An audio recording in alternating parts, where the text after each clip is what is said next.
So hello everybody and welcome to the channel Bob Sales this time's next year. So yeah, I just thought I'd come and say hello. I haven't really got much to say, I just thought I'd come and say hello, to be fair. Do you like my t-shirt? It's my early birthday present off of Anab1 Kenobi. Thank you very much, my friend. Hopefully we get to have another pint soon. I am throwing a birthday stream.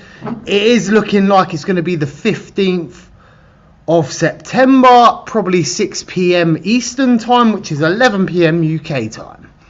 The reason for it being so late my time is to basically facilitate whoever else can make it. Now, as you know, a lot of the people that watch veve stuff, a lot of the people in veve are Americans. So most of the people are not from the UK. There is a few from the UK, but not everyone's from the UK. So I'm hoping to get as many guests as I can on there. Now, as I said in my earlier video, it don't need to be content creators. It can be any Tom, Dick and Harry. As long as you're part of my veve journey along the line, even if we just speak to each other daily on Twitter, you're more than welcome to come to the stream. If you don't take part in the stream itself, you can at least come show support. And there'll be giveaways along the line. It'll be a good laugh. And who knows who will show up. I mean, I've been here for quite a while now. I've been here for about 2 years doing YouTube. So I would hope to think that I'd be able to pull some people in. Whether or not that happens, I don't know. So one of the things that's happened today is veve has announced a Disney Tinkerbell drop. So I will actually read the title as it says. So it's Disney Tinkerbell Neverland Character Series. And it also says in the bottom corner, from Walt Disney's masterpiece Peter Pan. In fact, the drop itself is Saturday the 2nd of September, 8 AM PT, and of course this will be the 4th pencil drop.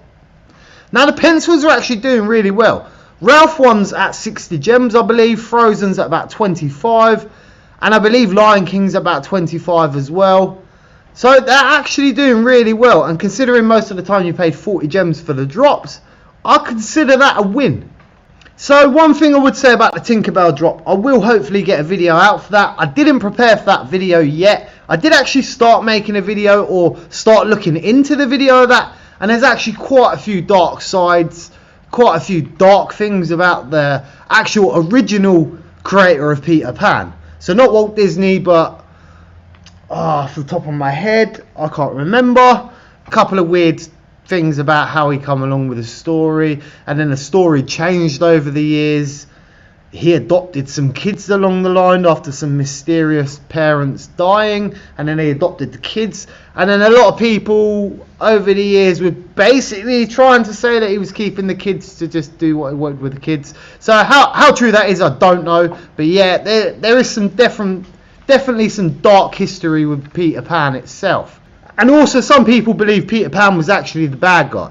So I couldn't tell you that. I really couldn't tell you. I mean, in the first Peter Pan book, for instance, the original Peter Pan is actually a baby. Like, it's not a toddler, it's not a 13-year-old boy, not nothing like that. He's actually a baby. So anyway, I'm not sure how well that drop's going to do. Now, it does say Disney Tinkerbell. So it does look like it's a Tinkerbell series, but then it also says Peter Pan character series. So I'm not sure where that's going to go. Now, if you ask me, the Tinkerbell drop does look like the 2008 and 2009 movie. So there was actually a movie called Disney Tinkerbell, and the other one was Disney's Tinkerbell Lost Treasure, I think it was. And they're actually on Disney now. You can actually watch them. Now, if you look at the collectible itself, it doesn't look exactly like any of them, but it does look more that 3D side of things. So I'm actually thinking that could be a newer version of what we're about to see. Now, I haven't watched the character series. I haven't watched the Tinkerbell movies myself. I did start to watch one of them, but again, I am a man. It is Tinkerbell. It's probably not for me, right? So one of the other things that's happening is Avengers 1 is dropping to the app, and yes, this is a Grail comic book. In my eyes, you do not want to miss going for this comic book. It's an absolute cracker. Now, it is a 10k edition comic book, and it is 20 gems. Now, I'd prefer that being 7,500 at a 20 gem price. With it being 10k editions, it's definitely going to sell out. There's no arguing about that. But it does hurt the price a little bit on that book, I must admit. Now, I believe a 9.6 is over 200 grand. I could be wrong off the top of my head. I have done the video, so go and watch that. I mean, I do make these videos, research them, and then I try to forget everything I know because I've got a lot of videos to carry on doing, and a lot of stuff goes into this brain. Well, I have to then kick back out again, you know. But yeah, I do believe a 9.6 goes for 200 grand. But this day and age, that was in 2018, so this day and age, that's probably double that value right now. But there's not been any on the market since then, so there's been a lot. I did include some in the Antiques Roadshow in that one, and I mean, there's a raw copy in that, and I mean, that gets a good amount of value, just considering it's a raw copy, right? Damaged cover, curved corners and stuff like that. And I believe it was worth about 6-7 grand, so you can't argue at that, you can't sniff at that. But this is definitely a big drop. I do think this is going to sell out straight away. As I said in the video, in real life, covers do matter with these sort of comic books. We always notice it that the common always gets double its price. Normally, anyway. Sometimes it can take over the rare. I mean, the uncommon, it normally takes over the uncommon every time. It's normally lowest price every single drop, without a doubt, right? But the rares recently... Now, on the bigger books, the rares don't do too well. I've noticed that. They stay over retail, but they don't do too well. The common actually normally does better. So one of the other things we haven't talked about yet, I mean, I have been pretty busy. I've been doing some things on Informants channel and stuff like that. Payout is actually back. Of course, it's kind of the same premise as last time. You have to have a minimum of 500 gems in the account. You have to have... It's a minimum withdrawal of 100, so you have to have 500 in the account, but the minimum you can take out is 100. By the time you take fees out after that, you're not going to get much of that 100, so I probably wouldn't do it that way. Max withdrawal is $50,000, and it's 5 to 7 days payout. Process period, I mean, I haven't done it myself, so I'm just quoting off what's veve saying on that one. It is a 10% fee. Now, it is quite high, but again, when you look at things like eBay and stuff like that, I've sold on eBay, I've sold on Amazon. Just to get it all started, I mean, for Amazon, you have to make a limited company. You have to pay Amazon themselves, and then you have to got inventory, you have to send it off. And then if it's not a quick sale, Amazon then charge you to basically hold the item at that point. And it's the same with eBay, right? eBay is just littered with fees. Absolutely littered with fees. I actually stopped using eBay because of the fees, right? So it's definitely not cheap. But, I mean, it's always going to happen, right? Also, one of the things I did notice on there is if you're outside of America, you're going to get a $25 flat rate fee. So 25 gems essentially is going to be to transfer it to pounds for me. So OMI Utility is finally here, and I'm not sure what to make of it myself. Now, full disclosure, I own about 4,000 OMI. I must admit, I've never believed in the OMI token since I've started this app. I didn't know about the OMI token the first 3 months, so I really didn't believe in it, and I was actually pretty annoyed there was a cryptocurrency attached to the veve site itself, right? But veve has finally announced its first OMI utility, which is to build MCP points. So it's not much, but it's something. Of course, to participate in this, you have to have your OMI in the veve app. It has to be transferred from layer 2. And it's a max 10 million OMI that can gain points. So if you've got 50 million OMI and you put it into the veve apps, you're only going to get 10 million. That's going to accumulate points.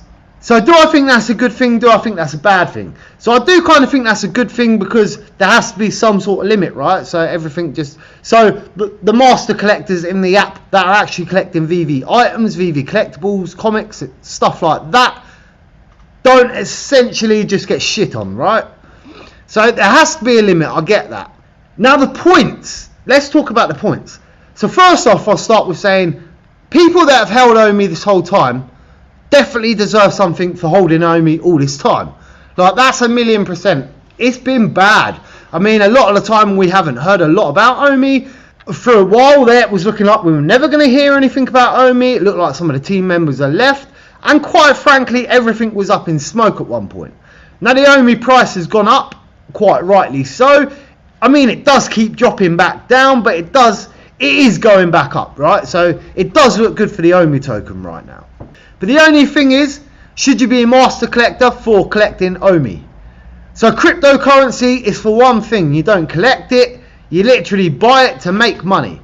Now, you could argue that people were going to buy this for MCP, they were buying it to use in the veve app, but again, no one knew what utility was going to come for that, so I wouldn't say that myself. Once profits come, you probably should take some profits. Only thing is, if nothing happens again with the OMI token in the next month or two, I do see that coin going back down pretty rapidly. So yes, I do agree that OMI holders should be getting something, but it got to the point last week where you put 10 million OMI into the app, and that makes you a master collector with no collectibles, no items, no nothing. That can't happen.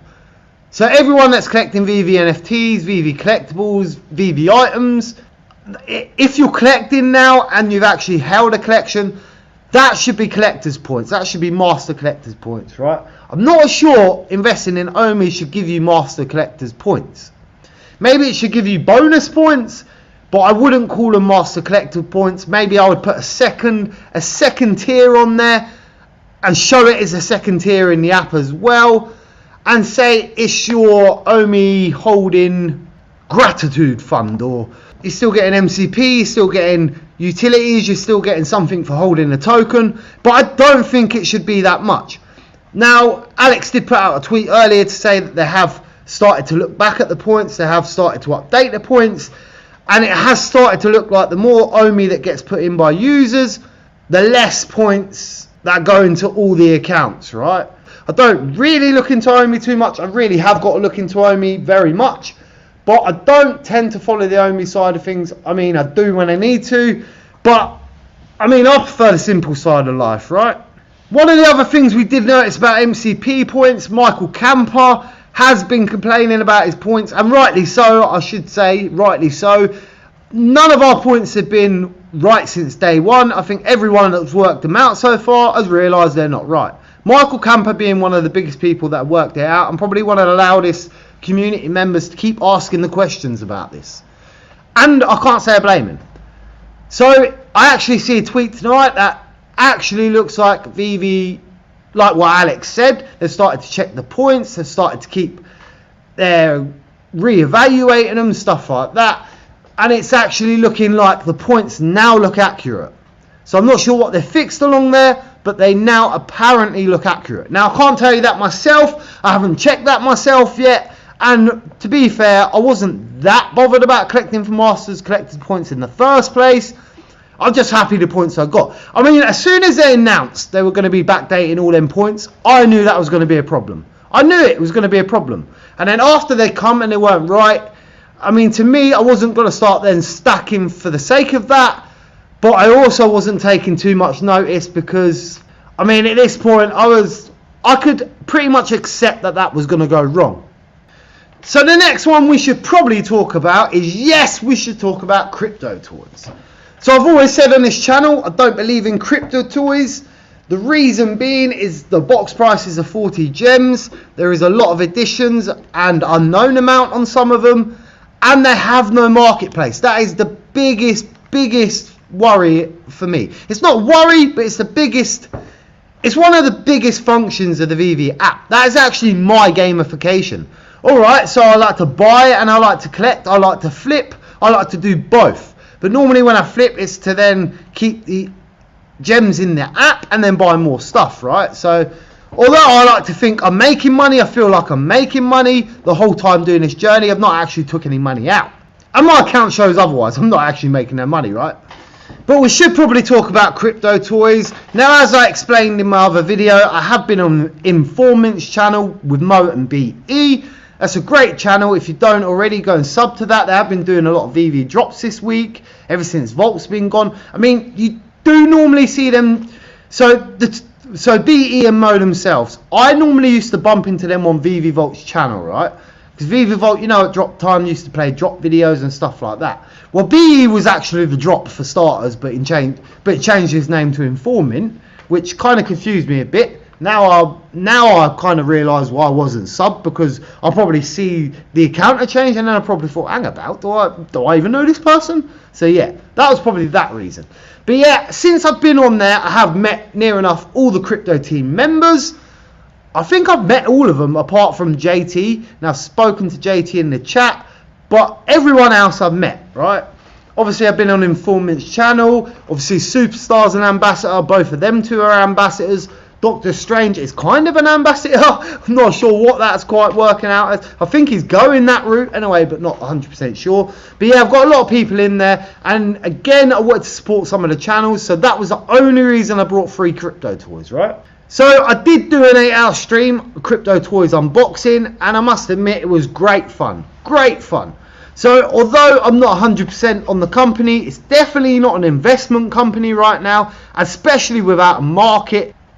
So I think the first one we'll talk about, we'll go through a little bit about the project first, what I found out over the last week or two, through the discussions over the time, right? So let's talk about the items themselves. So I do like the items. I'm not so sure on the IPs we've already got in veve. And obviously that's not their fault. But again, that's more down to Disney. But that does worry me a slight bit. But we'll get back into that. So the boxes of the toys themselves, I've always liked the boxes. I've always liked boxes of toys. So every toy in my house, a lot of them are in mint in box, right? So from a collector's point of view, I get that. I get the whole excitement of that. So I do like the boxes. You can also keep them sealed. So you can keep the cubes sealed, or you can keep the toy sealed, or you can open a toy and then run around in their little crypto space, should we call it, because there's not much right now. It's just basically what veve's empty showroom is, and you can run around basically in a circle or run around to the infinity mountain, right? You can keep running to that mountain forever, by the way. So of course the project is very early. It's in its first year. Now they plan to build essentially games and in-app activities. That is going to be the main focus of Cryptotoys by looks of it. But the way I'm taking it is it's more about playing the games in the app, using the app functions, and using the toys themselves rather than trying to profit off of them, right? Rather than making a market and stuff like that. It's more about the fun aspect to it. Now, one of the good things is all characters are game ready, so they're all essentially flexible. They've all got their body parts built, so they can essentially move, jump, twist, whatever. Now, one of the other things I did like about this project is some of the characters actually come with accessories. So yes, some of them come with battle axes, some of them come with stuff like that. Even the Mickey Mouse Friends, the new drop that's coming out, even they're going to have accessories with them. Now what we don't know is, considering we don't know when a market's going to be, now they have an option on there for a market, so there's definitely going to be a market, but they're definitely in no rush to release a market. But when the market comes, we'll be able to sell them separately. They're definitely 2 items. It's been made clear they're 2 items. So I would have thought you'd be able to sell them separately. Now, one of the big differences between veve and Cryptotoys, and this is one of the big reasons you probably shouldn't worry about Cryptotoys as a way of competition, is that app is actually built for 13 upwards. Whereas veve, as you know, is an 18 over app. But sometimes they do put younger IP on there, which I can presume it's for you to play with your kids, or so your kids can like some of your stuff, or, you know, so you can play with your kids in the home space, right? But again, it is an over 18 app. If you're advertising it to over 18s, you probably should stick to IPs within that group, right? So one of the big things, what was going on with Cryptotoys, was the gaming aspect of it. So they have actually made a new game, and I would describe it myself as Flappy Birds, but with a Cryptotoy. That's basically how I'd describe it, right? So it's nothing special, but it's more than what veve's got. It's great to see little games like this are adding, but for me personally, I wouldn't spend no more than 5 minutes ever playing that game, I don't think. It's a great idea. It's great to be able to use the items. It's a great utility. But again, it's essentially a Flappy Bird game. Now, a lot of adults like Flappy Bird. A lot of people really did like Flappy Bird. At the time, it was highly addictive. But I can't see that game taking off. I really can't. And then with the veveverse being around the corner, when that does drop for everyone, is anyone going to be interested in Cryptotoys in going in to play their little miniature game? Plus, if I want to go and play a game, I normally go to a PS5, PS4, something like that. I'd rather play a game that I don't even play phone games, phone app games on my phone, right? So I'm pretty old-fashioned that way. I don't really play phone games or anything like that. So for me, the game wasn't that great. But it's a new company, it's a step in the right direction, and a lot of people love it. But for me, I'm a PlayStation 5 guy, it's probably not for me. One of the other things about Cryptotoys is they just started producing physical toys, and that was always the plan. So the plan from Will was always to be a bit of both. It was never just to be a digital app, it was supposed to combine both sides of it. So the big thing, we haven't talked about the Mickey Mouse yet. So they are releasing Mickey Mouse, and I believe there's 12 to 15 characters. Don't quote me on that, but I believe there's 12 to 15 characters. We did discover it's a 30k drop, and the box price I believe is going to be 40 gems again.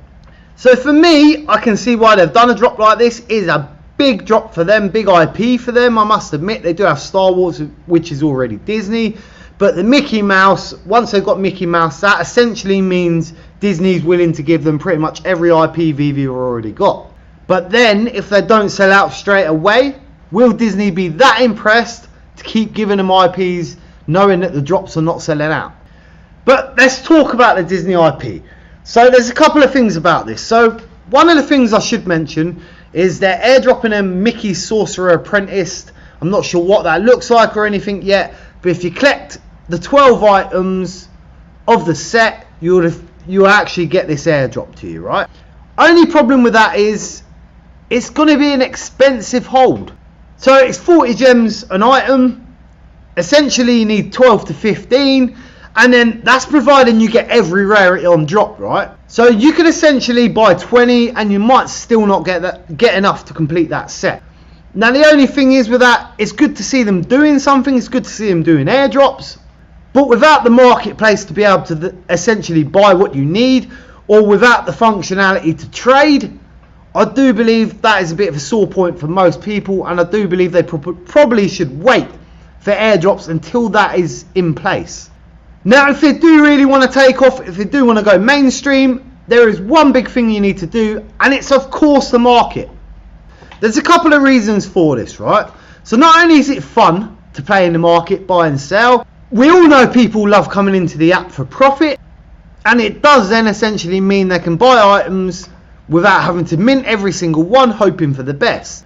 So I think my big takeaway from it is, yes, Cryptotoys seems like a good company, they seem like they're going in the right direction, but when it comes to competition with veve, I don't think they're actually competition for veve at this point. I really don't. One app's for 13-year-old plus, and the other's for 18 plus. One's more of an investing, collecting sort of app. The other one's more of a gaming sort of app, I would say. Yes, you can collect your items. Yes, you can keep them in the boxes and stuff like that. But I would say it's essentially going to be focused more on the gaming, more on that sort of side of things. So I definitely do like the team. They might even appear on my birthday stream. I did actually invite them. So you never know, they might actually appear for that. And as I say, I've had nothing but good things to say about the team as I've met them so far. So I can't fault the team so far, I really can't. And they seem to be very approachable. I mean, I think if I asked them onto my birthday stream tomorrow, I think I could probably get them.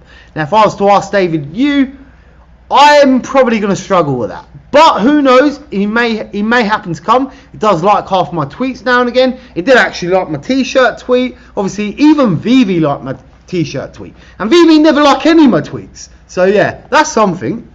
I mean, even my short, right? So I entered the AR competitions for the sweepstakes, whatever, for the veve one. I put my YouTube video up for my matching my physicals, my physical pop toys with my veve NFTs, right? Really good video. I'll put that up, and then I noticed I got a like on it, so I was quite happy for that. But then I noticed that everyone else's video is getting a retweet apart from mine. So I don't know what I've done to veve. Maybe I'm just too honest sometimes, but at the same time, I'm rooting for the company.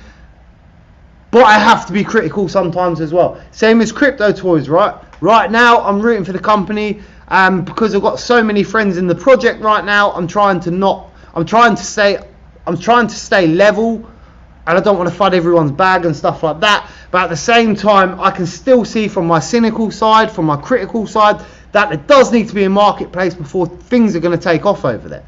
And there does need to be some slight price changes, depending on the IPs, the items and stuff like that. Now I did actually mention that to Will actually on there, and I did actually say to him, look, if you're going to onboard new people, maybe a good idea is to do one drop where it's essentially an easy buy-in. So anyway, that's been my thoughts. What do you think to the Mickey Mouse IP going to Cryptotoys? Do you think Disney going to Cryptotoys is a bad thing? Do you think it's a good thing? Do you like the items? Do you not like the items? Do you like the company? Or do you agree with me that you probably need a market before you can actually jump in it?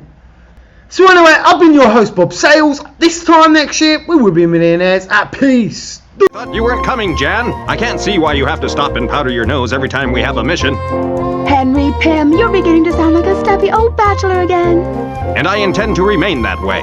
Now see if you can't be quiet long enough for me to activate the double catapult.